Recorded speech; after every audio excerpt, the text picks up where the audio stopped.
Welcome to Toad TV. I am Mary Beth. I am Helen. We are the creative hands and minds behind Toad Hollow. And you'll notice that the backdrop is changing because we're bringing up the cubes with the fabric in them. Today is Tuesday, August 8th. It's the 8th.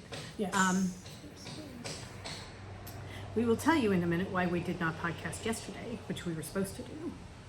That will be coming soon. But first, I wanted to say thank you so much to everybody who reached out about Drusilla. She is feeling a little bit better. There's still some issues, but she is feeling a little bit better. We went to the vet on Friday and got some pills for her. You will all be very happy to know that Hugo's heartworm test is negative. It's fine. He has no heartworms. But which reminds me, I have to do their pills when we go downstairs. Oh, okay. My reminder went off and we were in the middle of something, so I have to remember to do that. Anywho, she is getting better. We are still getting up with her every now and then, but it's okay. It's Drusilla. Yes. We will deal with it. So that's that. So everybody who reached out, thank you so very much. Yes, because several reached out in the comments of last Friday's live podcast, and then also we got several emails. So I think we answered them all, but thank you. Yes. All right. We were doing the birds this morning. We like to get the birds done first thing in the morning because you know how you're supposed to do the worst thing first, get it over, get it done with. If I do the birds, my mother has 2 parrots, and they have to be their cages have to be cleaned and papers changed, and we have taken over that from her. So we were doing that. It is not our favorite. I hate it. I absolutely hate it. I do not like the birds. Let me just put it out there. Right. I do not like the birds at all. They attack us. I have scars on my feet from where they have come and bitten me. I have I had a scratch scars in the back of my neck. Yeah. Where he comes and he lands on me and flies away, scratching. Yeah, I had a scar going down, well not a scar, a scratch going down along my eye, along my nose, where one of them flew at me one day. It was just, I was giving him seeds. Nasty. You know, God forbid I give him seeds. Anyway. And all I do is, we're doing it, and I'm like, all I'm doing is trying to keep you alive. That's it. Really, I should be treated a little bit better. Stop biting literally the hand that feeds you. Anyway, we were doing the birds this morning, and all of a sudden Helen looks up and she's like, oh, that's not good. And we look out, and Hugo is in the next room, which is fine. Except we left Hugo outside. Which means Hugo's opened the front door. So I go downstairs to close the front door. I get halfway down the stairs and I see that there is a black creature sitting outside on the front porch where he does not belong. And I'm yelling at Mary about them like, Dudley's out! Dudley's out! Once Dudley heard her voice, he started to come back in, but then Hugo got so into it, he comes racing down the stairs and he's about to chase Dudley back out again. Right. I'm like, no, keep him in, keep him in. So, a little bit of entertainment for the neighbors Oh my morning. God. I said to Helen, you know, the podcast is writing itself. Right. Because honestly, however, everybody is inside where they belong. Here, I'll take a picture. Helen will insert picture here. He's not. I know where he is. We have somebody at our feet. Yeah. Who's just fairly awesome. Just for proof of life of the other. Helen's going to put in pictures. So everybody is good. Yes. Dudley is fine. He took a jaunt outside and came right back in again because I'm pretty sure Dudley has figured out that inside is good. Yeah. Outside not so much, inside is good. So he is very happy on the kitchen table with my mother. They both sit on the kitchen table together. Right. So that round table where we're sitting, and the picture at the beginning, where we're in our Smith College shirts. Right, it's the one with not just me and Mary Beth, it's got my mom and my sister in it too. Okay, that one, that table is still with us and still in use. Yes, And Dudley is on it. Dudley is on it right now. Right. My mother comes and sits at it and talks to him, and as she walks by, she sees him sitting on it, and she bends down and kisses him as she goes by. She just absolutely adores Dudley. So. And when she sits down at the table, he'll just come up and rub under her chin. And purr. He makes her feel so good. Why we keep him and allow him his little idiosyncrasies. Yeah, I told him I just told him right now, wait till I put you out as squirrel bait. See what happens then. Okay. Do you want to tell them what happened yesterday? Lots of you have asked how the floor installation is going. Yeah. No, it's not. It's just not. Home Depot has been canceled. It's all been worked out. It was an extraordinarily frustrating morning. We were supposed to get a call Saturday to let us know when the installers were coming on Monday. We never got the call. So I called yesterday morning and he's like, yeah, they're going to be there around 9. I'm like, oh, okay, great. Thanks for, the heads up. They got there around 9. He comes in, I show him the room. He just looks at me and he goes, yeah, this is not going to work. I'm sorry, what? Oh my God. Come again? No. And he said, well, it was a different installation than what they had planned for, the original installation. And there's a working floor drain in the room. It's literally in the center of the room. You have to trip over it. It is in all of the pictures taken when they came out to measure the room and give us their pricing for installing. But that is an issue now. All of a sudden, everybody in the world is shocked that I have a working floor drain in this room, and they cannot install floors around a working floor drain because you have to pitch the floor to the drain. Home Depot doesn't do that. Home Depot does flat installations, which I can somewhat understand because the Home Depot big box store, they do cookie cutter. That's it. They don't do outside the box kind of thing. However, my point to them, my voice may have been raised a little bit. I was going to say vociferously made. Was when I was going over the installation quote with the person from Home Depot on the phone, there were several discussions about the drain. Was the drain high enough? Would the drain have to be raised? Blah, blah, blah, blah, blah. When the guy who came out to do the initial review looked at it, he said, oh, you're going to have to raise the floor to reach the drain. Right. Everybody at the time knew about the drain. It even has it in the quote that there is a drain that will have to be worked around. It's actually in the installation quote. Yesterday, and yet when they came, nobody knew about the drain. Nobody knew anything. Nobody knows how to do anything. It's the phantom drain. Oh, I was so mad. And can I just say, both the people who came to do the floor installation, absolutely terrified of dogs. Right.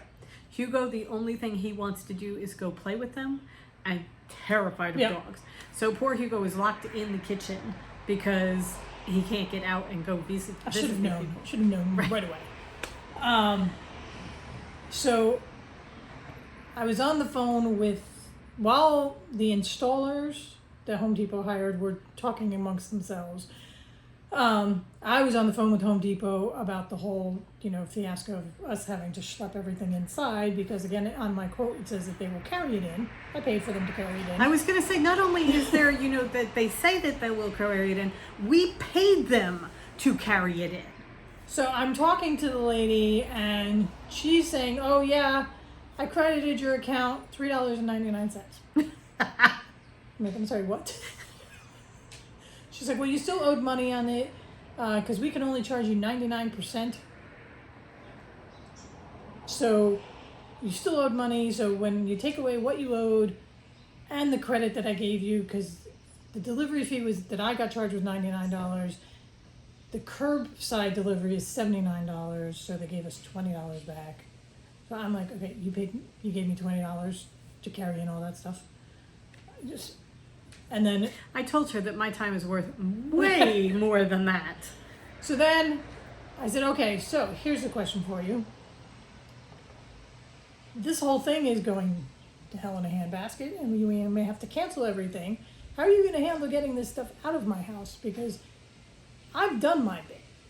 I'm not lifting a finger to get any of this stuff any further.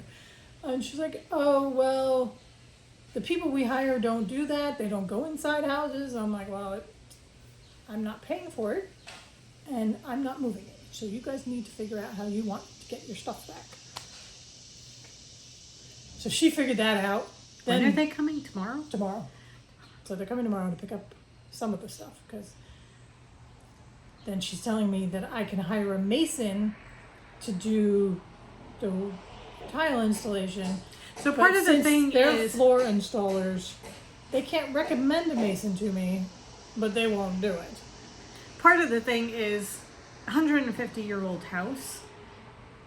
This porch was built back before they used cement board. So they use something that they call mud that allows them to slant it down towards And there's the drain. still people who do it, even though it's not the preferred method because it's not Right. fast.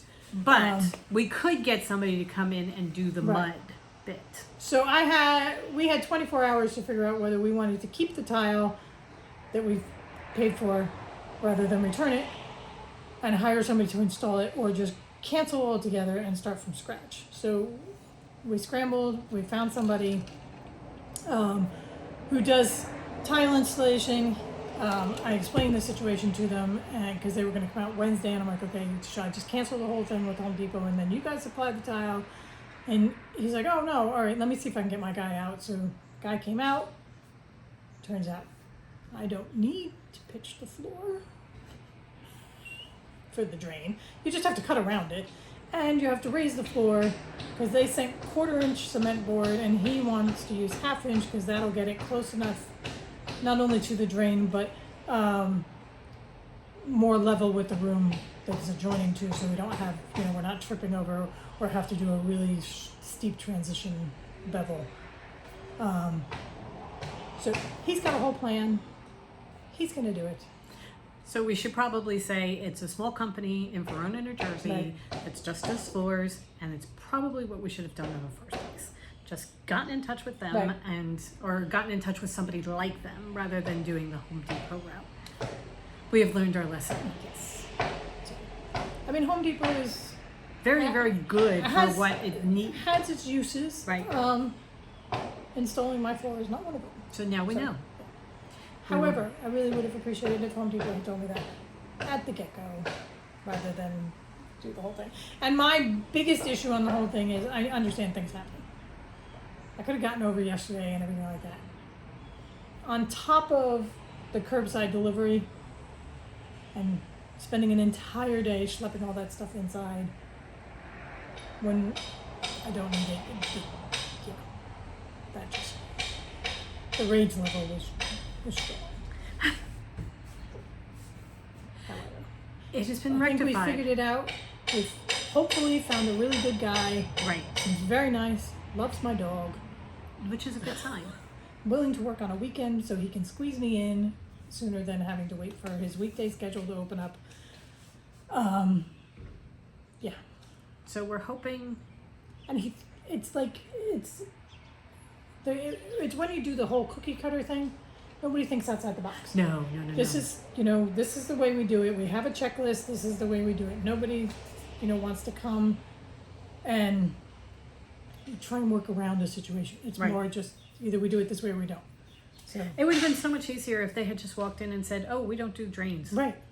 Okay. Okay. Well, fine, I'll find Thank somebody you. else. Because I can't tell you how many times yesterday somebody, Home Depot or the installers were, well, if you just get rid of the drain. I'm like, okay, the drain's there for a reason. Yeah. It's a part of the whole system of the house. The drain's gonna stay, okay? The drain's been there for longer than you've been alive, by a lot. But We're longer gonna than leave all of us have been alive combined. it combined. So we're just going to leave it there, okay? Anyway, So that is the saga of our floor installation. it is going to happen. Hopefully not this coming weekend, but the next weekend. Right. So hopefully in about 2 weeks we'll have Yet another story to share. and hopefully reveal pictures so that we can show you a beautiful tile floor. Right. Because as we've been sitting down there, it's adjacent to the dining room, and we're sitting in the dining room, and the breeze that is coming off the sun porch is just beautiful. Yeah. It's a Absolutely screened in. glorious. Oh, and the whole reason I'm not sure we went into this, but we wanted to put vinyl floors down first because it was cheaper than tile. And waterproof and the whole thing. But the Home Depot wouldn't do vinyl floors because it's not a temperature controlled room. And I explained, well, the sun doesn't hit it that hard. It doesn't get that hot in there. They're like, no, you need air conditioning in there. It needs to be a temperature controlled room. So then when I was talking to the installers yesterday to see if maybe we could swap tile out for vinyl, would they do that? I said, the only thing is that they say they won't do it because it's not a temperature controlled room. And he's like, well, there's heat in there. That's the temperature. It just can't be an unheated room. So, again. Don't think out the side of the box. Right.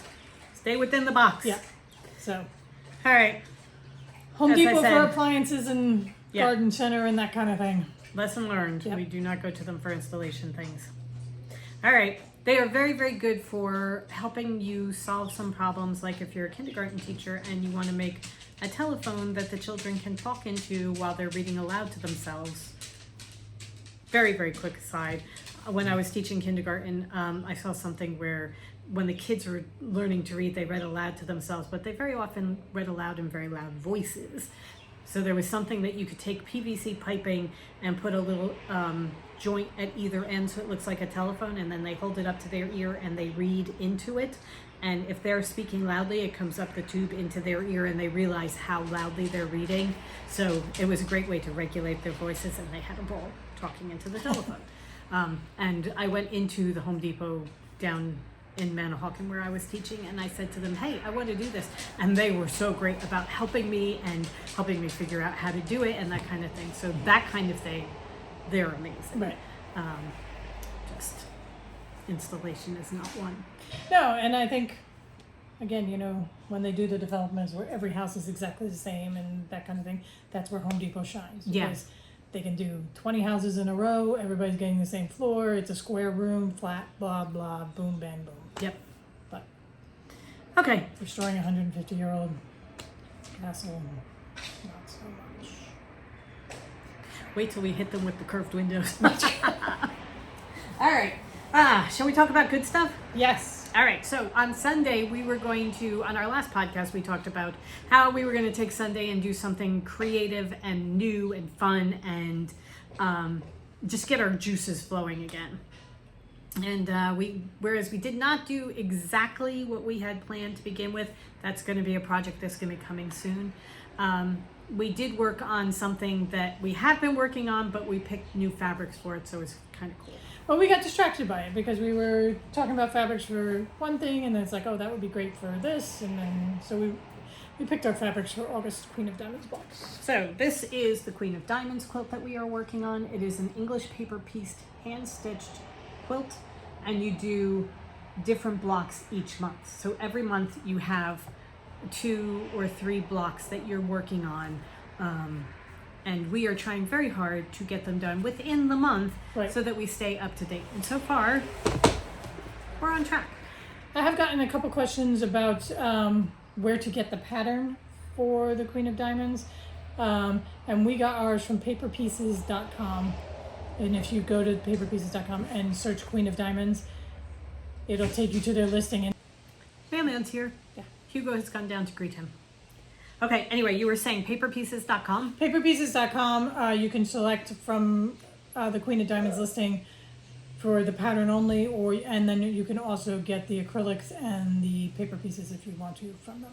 You can get everything like that from Paper Pieces and then use your stash. Right. I mean, Lord knows, we have stash, right? Yeah. Sewer's got stash. Kind of like Knitter's got stash, Sewer's got stash. So you can always go through there. Right. So that's what we're doing. We didn't get the full kit. We're using our fabric because we love our fabrics. And besides, we have it. all the fabrics. Right. I do not need more to the pink fabric. No. All right, so I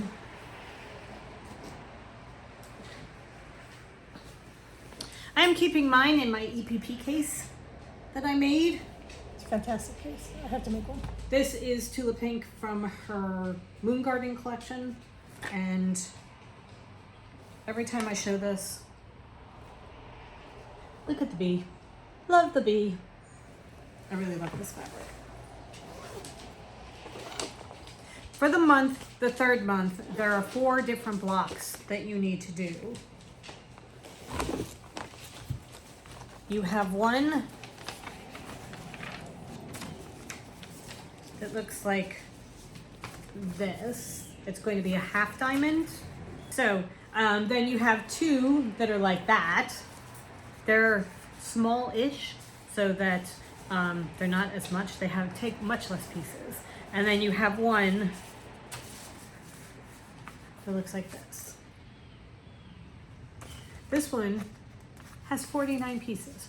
49 pieces to sew together.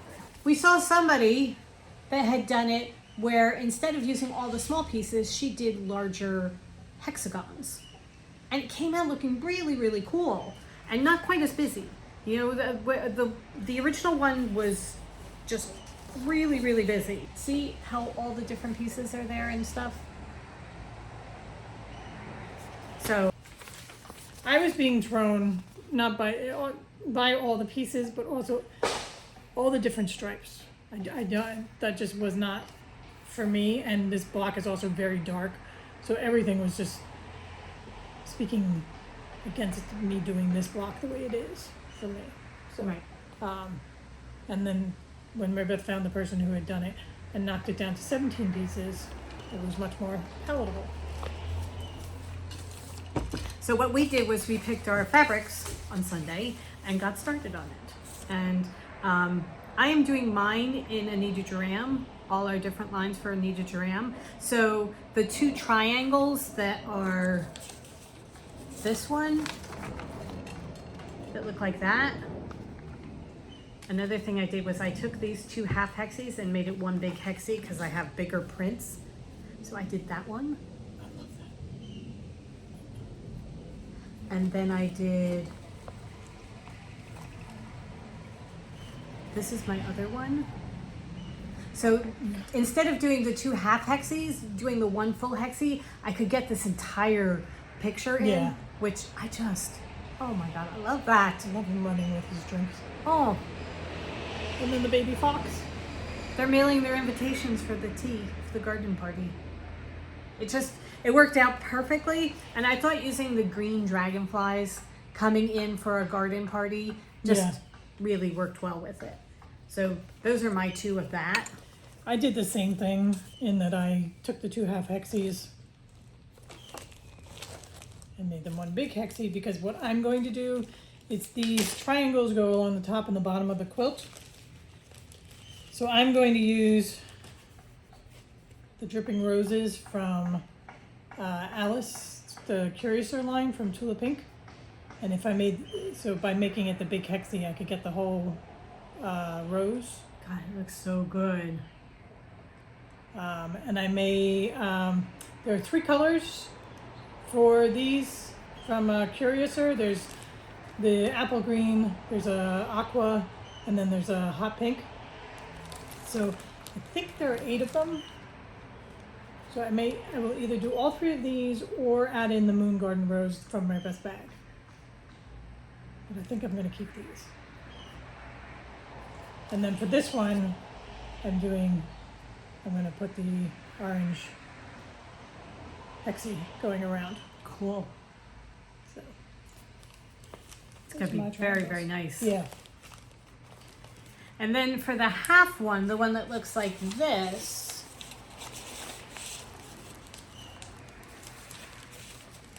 the one that looks like this, I am working my way through, but I have these pieces done so far.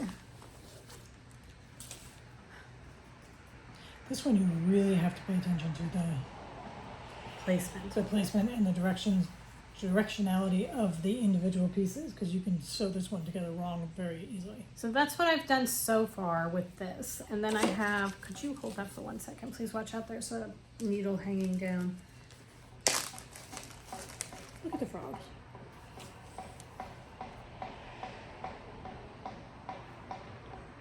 Pretty sure I did this wrong. No, I have another one that goes on top. Yeah. Okay, so this is going to go across the top like that. Like that. And then there's another piece that's going to be up here, another triangle that's up here. And then it's going to repeat at the bottom too. I have to finish sewing it together, but that's where it is right now. Love the blues and greens. So do I. And it kind of fits in with the color of her color story. Hers was more green, but I thought throwing in a little bit of the blue would work too. Yeah. So I'm doing a different fabric line, a different designer, different overall color, but I'm kind of trying to stay within her color choices, so, or as close as I can get to them, so that if I decide I want to do the ombre look that she did, I'll be able to do it. Right. So mine, I started off when I was picking my fabrics, keeping with the green.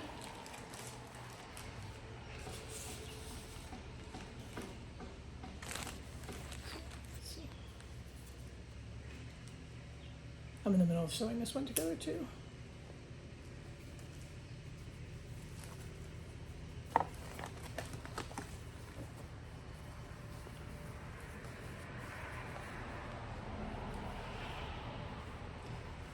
So it has a greenish tinge to it, but then we all know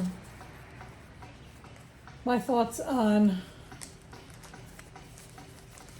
green and purple. So the top and the bottom are going to be these. How do these go? Like this. It's gonna go like this, going across like that. No, I already, those pieces are put together. Yeah, I know you need another one on top. No, they're put together. Okay. All the individual pieces have been put together. Okay, so then it goes like this. Yeah, okay.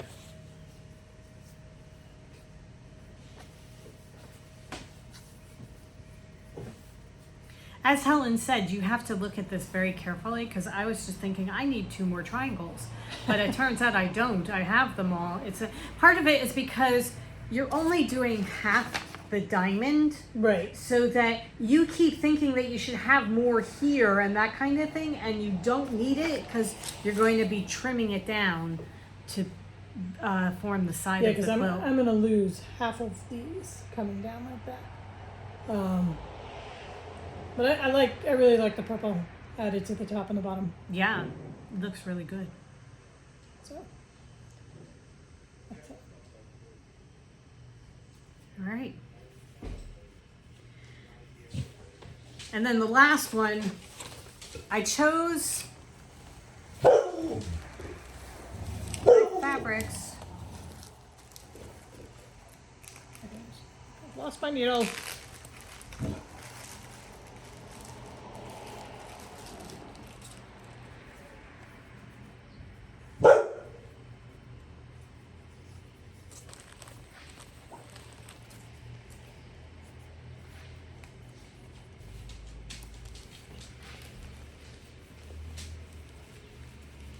Okay, so for the last one that looks like this,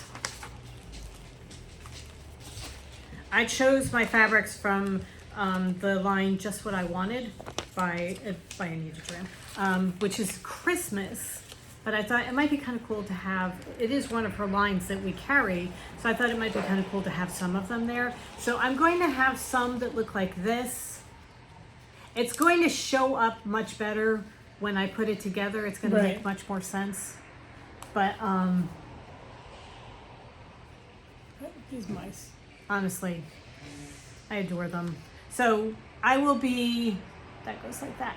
I will be putting it together, and I'll show you when it's together, because then it just won't look like a collection of hexagons. But then I'm gonna have all the outside pieces are gonna be these green stars. So it'll be green stars going all the way around. Same green? Or is it a lighter green? No, same It's green. all the Okay. same green. So the hexagons will be going here and going around like that, and then all these pieces will be the green with the stars, so that it'll be surrounded by the green with the stars, sort of framing it in. It's going to be very, very pretty, but right now it just looks like separate pieces. Yeah, this one took some figuring.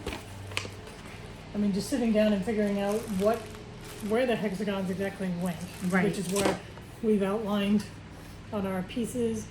And then I was writing down how many of each I need, and because we took these 3 triangles and made them half hexes, and making sure we had the right size pieces. And then we added an extra triangle up here because Right. the hexie takes only so much, but then you have to put a point on it, so you added an extra triangle. It took some figuring out. And just making sure that the sizing was all right, because we figured out that the hexes that we've done here are the E piece. So that worked out, but then it was making sure you had the right size triangle. Right. It all worked. So I was going to keep mine kind of the purpley in my head, I was thinking, but I was going to go much lighter, because this block is way too light. And then I was searching through our Tula scrap bucket, and I found him. He's from Tiny Beasts. Right. So this is Tiny Beast. So what I did then was I worked with him and went from there as far as my colors were concerned. And as Mary Beth said, it's going to look much better once. Sorry, I'm trying to get a piece. I have it all put together, but I can show you the colors that I've gone with.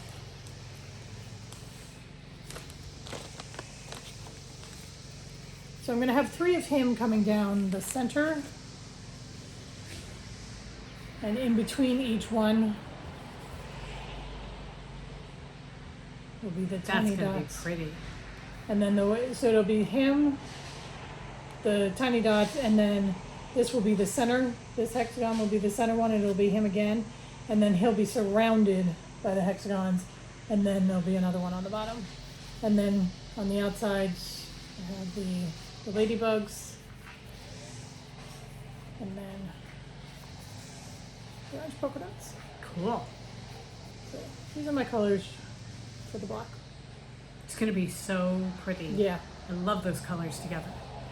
So much lighter Much lighter and brighter. and brighter and less strokey with all the stripes. That's like more winter, and this is like summer Spring. in a glass. Yeah. You know, it's Um, perfect. So yeah, I'm much happier.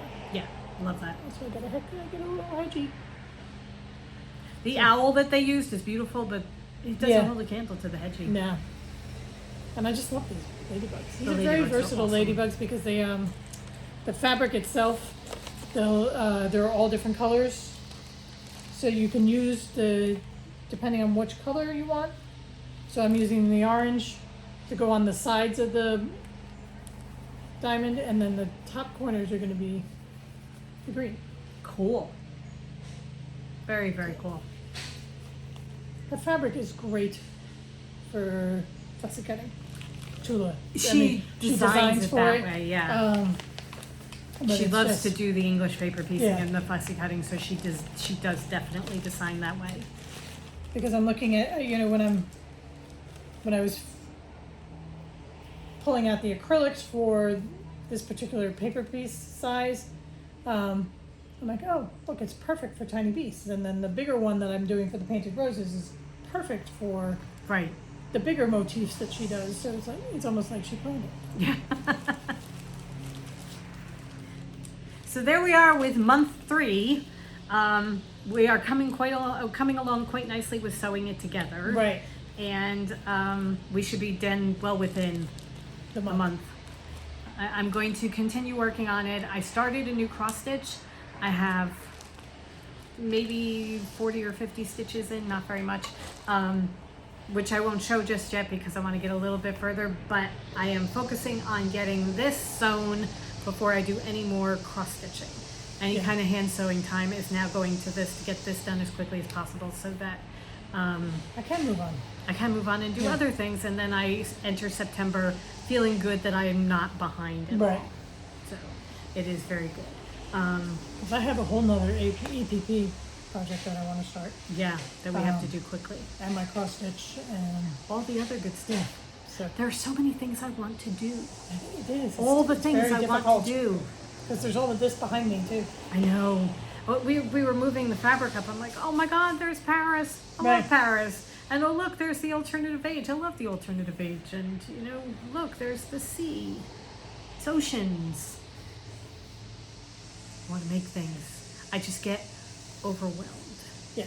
there's so many things I want to do, and then I pick a fabric, and there's so many things I want to make out of that one particular fabric line, and it just gets very, very overwhelming. And then you just, decision paralysis, Right. kind of thing. So, And then I just knit because that's my fallback. or go to an existing project. Right. So, But go ahead. we are moving along nicely with this, so hopefully within a week or so we will be able to show you finished blocks, and you can see how they are looking. Right. On the subject cross stitch, somebody asked on our last podcast how you decide which cross stitch how you prioritize your cross stitches. It basically is whatever strikes my fancy at that time. When I was working on my beaver, I worked on him exclusively because I just loved the thought of having him. And I absolutely adore, he's hanging on the wall behind Helen's head, and I really love him. There are 2-3 others that I have that I'm going to be doing, but I wanted to take a break from that one because we bought new cross stitch projects and I wanted to start one. That's how you prioritize. What's bright and shiny at the moment. Exactly.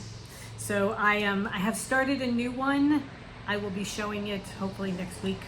I should have some more stitches in on it, but hopefully I'll be able to show it next week. I got some fabric to do the new ones on, so that I'm very excited about those. Yeah. And if I'm trying to figure out an old one, it depends on whether it has all the pieces, because I had one that I was going to start, but I didn't have the right fabric. And it took me 2 days trying different fabrics, and I still didn't get the right fabric for it. So that was kind of disheartening. I couldn't get it to work Right. properly. So if it's got everything, like the floss and the fabric and everything there together, and I can see exactly where I'm supposed to be, I might pick it up for a day and do some stitches and then put it back down again and move on to something else. I flit, unless I have unless it's you get that one project that keeps you hyper focused, and all you want to do is work on that. I'm liking the focusing on one project and getting it done. So am I. So. It's just in between. Once I finished him, I kind of flitted because I just couldn't get the right one. It's got to be the right It's kind one. of like reading a good book and not being able to settle into a new, finishing a really good book. Yeah. And then it's just like, well, no, you're terrible, and you're not what I want. Boring. Nope. Been there, done that. Yeah. Don't want to do that again. Yeah, and it's true. It's very true. Speaking about good books, I finished This Is How You Lose the Time War by Amal El Motar and Max Gladstone. It's very, very hard for me to put into words why I love this book so much, because it has characters, really good characters, but they're not, you don't know that much about them.